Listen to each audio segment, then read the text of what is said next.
day 158 of 365 days of meditation. Today's practice was just over an hour this morning, so successful in that I completed a morning meditation. It wasn't super early, but it was still a morning meditation. Yeah, so after the hour-long practice, I kind of just quickly recorded the key points that popped into my head, or sort of the keynotes that popped in my head, or key thoughts that I thought were interesting that popped into my head during meditation. The first one was the idea that how and when to apologize and learning to forgive and to move on and let go are skills that can be learned and perfected, and they are sort of crucial skills in order to successfully navigate life, and to live in a manner where you're sort of happy and content. The other thoughts that sort of popped in my head, I think they all boiled down to some questions I was asking around change and decision making, and how do I know I'm making the right decision, and why do I desire change, and how do I know that I'm heading in the right direction and not just change for the sake of change. So those were kind of the questions I was asking. I just kind of kept sort of interrogating myself, so to speak, until I sort of uncovered some stuff. I guess the first thing was sort of realizing that someone such as myself, who's had some struggles with mental health in the past, and my habits of thinking maybe are at times in the past been somewhat self-destructive or not useful, or definitely not sort of thoughts and habits that were helpful, was that this sort of feeling uncomfortable and desiring change, if I'm not conscious of my sort of tendencies or my past tendencies, which, like I said, could be somewhat negative or self-destructive or definitely not helpful.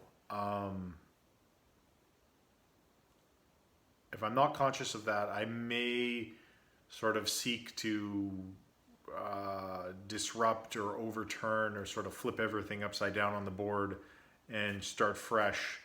And if I'm not selective about it, I could throw away the good along with the things that are no longer working for me. Or even worst case scenario, I could throw away the good in a desire to disrupt things and create some change. And if I'm not conscious about what I'm doing, I could actually throw away the good and then find myself in the exact same position I was in before, which is the things in my life that are not working for me that I actually want to change, maybe that I'm not even that consciously aware of. If I don't take some time to think about it, I might throw away the good and find myself right back where I started with the things that I don't want. And yeah, that would be very undesirable. So I guess the idea is that,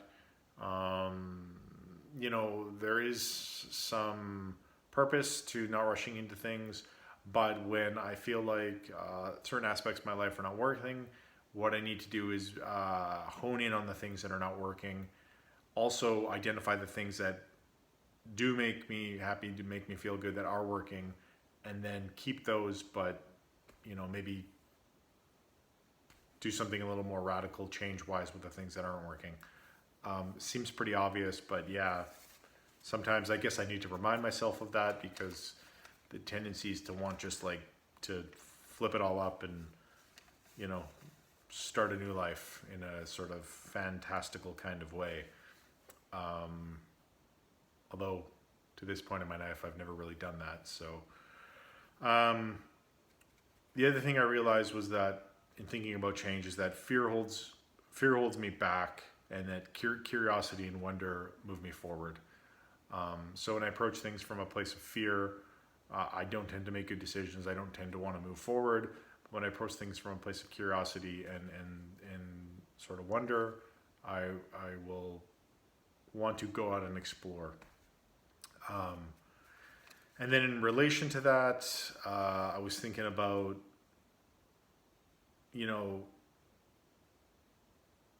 well, how do I know what to explore and what not to explore? And the thought that popped in my mind was like, try it on. The only way you actually know is to try it on. So whatever it is that you're thinking about doing, change wise, it's just like an article of clothing on the shelf. There's a million ways you could live your life. There's a million articles of clothing on the shelf. If you want to try something, think of it like an article of clothing. Pick it off the shelf, try it on. You may have seen it on somebody else and you thought it looked good. Doesn't mean it works for you. You may have, you may like the way it looks hanging on the rack, but again, you may not like it once you try it on. So that's the only way you can truly know is to try something on. And then I thought, well, how do you make sure that you're not trying on the wrong things?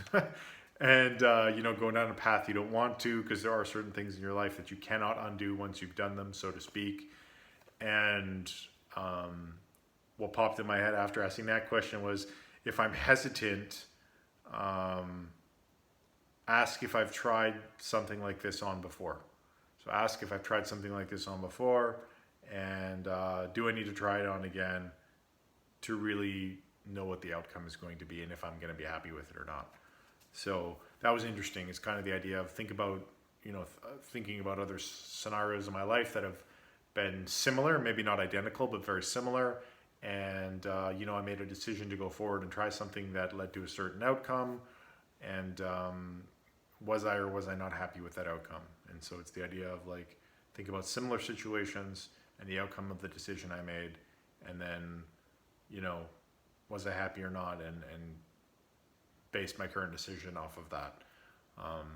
So that was what popped up in my meditation. I guess it ties back to the idea of OCD being, they refer to it, I've heard it referred to as the doubting disease, and just building patterns of doubt or habits of doubt in the mind, doubting myself, and also a lot of fear, which makes it hard to make a decision and move forward, because I think a lot of the intrusive thoughts create a lot of fear for somebody who's lived with OCD for an extended period of time, as I had when I was younger. So, it was interesting to work through some of that idea around decision making, but also change and fear of change and worry about making the right decisions and how to know when I'm making the right decision or wrong decision. And I don't know if I'm going to remember this stuff when it comes time to make a decision, but I think it's like seems like a steady reminder. It keeps coming back to the same things over and over again, and hopefully some of it's sinking in. So anyway, that's it for today in terms of the meditation. And in closing, as always, if you are struggling with your mental health at all, if you are worrying excessively, ruminating, catastrophizing, obsessing, unable to cope with your mental or emotional state, if you're really just struggling or feel mentally tortured, do not suffer in silence. Talk to somebody. It can be the first step you take towards helping yourself.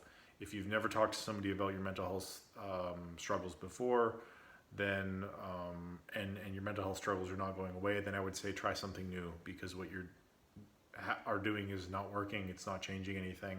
And talking to somebody could be that change you make, that new thing that you try, that thing that you take off the shelf and try on that starts to change your life in a way that you had no idea it could change it.